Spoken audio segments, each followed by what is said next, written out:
Are you looking to reconnect with your partner? Then this month's book therapy pick is for you. My name is Diana Garcia. I'm a licensed mental health counselor, owner of a private practice called Nurturing Minds Counseling.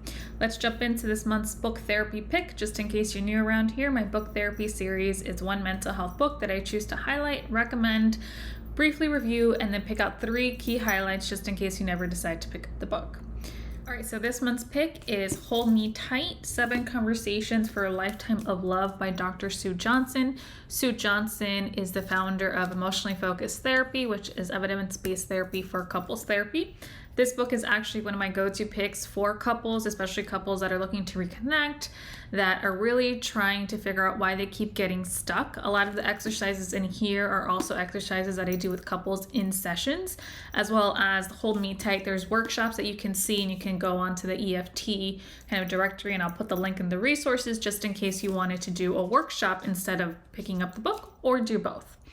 All right, you can see here from the screen, the book is broken down into 3 separate parts. So part 1, called The New Light on Love, pretty much is just a review of the history, research on attachment theory, as well as just what's led up to this point in couples therapy, a little bit about her story and why she really got interested in couples therapy. Then part 2, the 7 transforming conversations. So she actually goes through these 7 conversations, as you can see from the screen, and guides you through how to actually have the conversations. There's scripts, homework assignments, examples in the book from couples she's worked with, just as general examples as well. Part 3, The Power of Hold Me Tight, goes a little bit about how this can be beneficial, specifically for individuals or couples who struggle with trauma, where one or both partners have experienced trauma, as well as she talks a little bit about what would it be like if we created a society that had more relationships that fostered this type of emotional closeness and bonding. Now, all my insights from today's video, I honestly did from part 1. Just because I thought it would be kind of hard to pick out a conversation and try to guide you through having that conversation. So all the highlights are from part 1, and then part 2, it's really like the meat and potatoes of the book, like I said, where you actually go and do some of the experiential work on your own. So the first part, it's this part that people we love are actually hidden regulators for us. So what that means is that obviously, we all know that relationships in our lives are important. It's not just the quantity, but it's the quality of these relationships that really matter. But this is also based on this attachment theory, as well as just how we're wired. So she goes through a little bit about why connections with others are so important. She also talks a little bit about some studies and evidence as to what it really means, or just understanding how powerful when you have secure relationships, what they look like. And so what this talks about a little bit, that people are hidden regulators. And when we're doing some couples work, it is kind of recognizing that if you're in a secure and safe relationship, not only obviously is that relationship healthy in itself, and that gives a lot of benefits, but also recognizing that if you're in a secure and safe relationship, that's also individually going to mean that you feel safer to go explore the world, that you feel safer to go on to take challenges and handle setbacks, because you have a secure base to come back to. So the study that I really like that highlights this part, it's a study that was done where a woman is connected to an MRI machine, and at some point they tell her that, hey, when you see red light, you might get a shock. And when they tell her that, most people, their part of their brains, the stress part, gets activated just hearing that information. And then when they actually have the shock, if they were randomly chosen to have the shock, then also that part of the brain gets activated.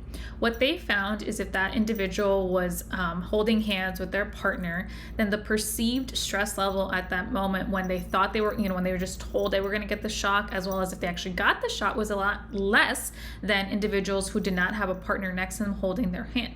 So just the act of having your partner hold hands with you is actually going to help you regulate the stress and actually pain in part of your brain. And so that just highlights the importance of these secure connections, as well as how our partners can really be hidden regulators. They also found that the higher quality relationships also showed kind of a higher tendency to reduce stress in those moments when they were either going to be told that they're going to get a shock or actually receive the shock. Okay, pick number 2, or insight number 2, it's a little bit of a 2-part pick. So the first part is a little bit about what she calls primal panic. So going back to attachment theory, and I just want to put a little note on attachment theory. One reason why social connections are so important is that it's helped us survive over time. So obviously we're cavemen by nature, evolutionary. The way we've survived is being in social groups. So being part of a group has actually helped us survive, hence a reason why these connections are part of our biology per se, like they're hardwired to connect.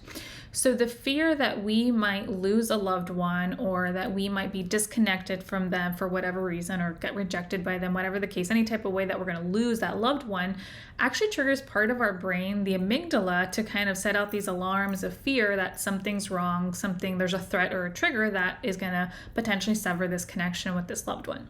So then goes on to talk about, obviously in a secure relationship, when that happens, when that gets activated, it's almost like it's just a little blip, but then it's fine, right? Because you can kind of regulate, soothe in the couple, kind of recognize, oh, no, it's fine. Something didn't happen. Our attachment is secure. It's not in danger. What she calls primal panic, or I think neurologists in the book calls primal panic, it's then when we do feel like, oh gosh, this actually is a threat, when something happens that could be a threat to our connection with this individual, then we get into this primal panic. Now, this primal panic, when we're in it, it's kind of very quickly, it starts happening, and then that can lead to either in kind of two responses. She talks about trying to cling on to our partner or trying to withdraw, right? Because we're in this primal panic, so we're just trying to figure out what we need to do to keep this connection.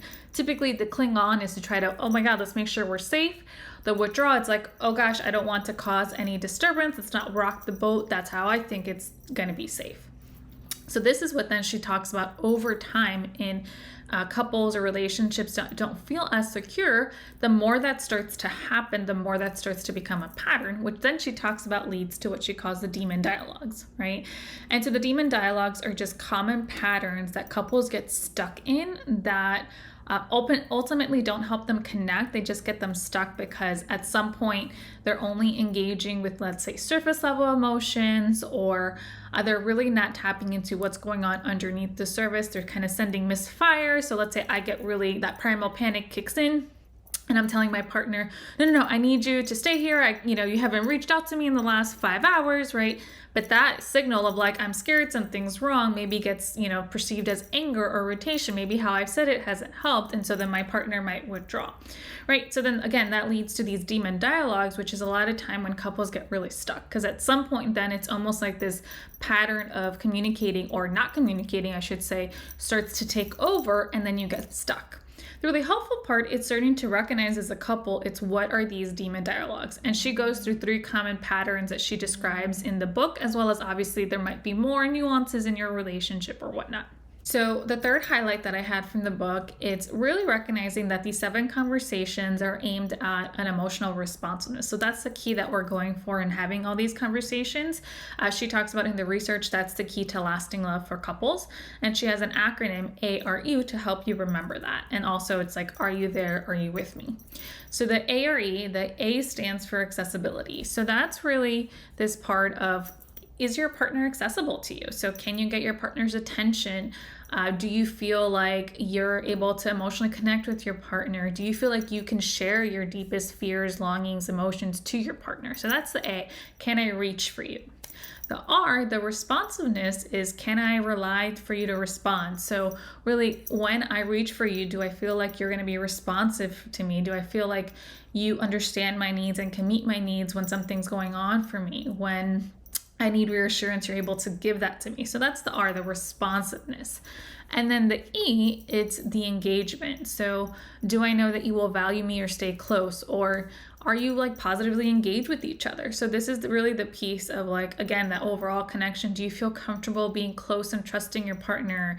Do you feel like even if you guys are apart, you're still connected and your connection is stable, and you feel like your partner cares about your joys and your values, and you feel kind of safe with one another?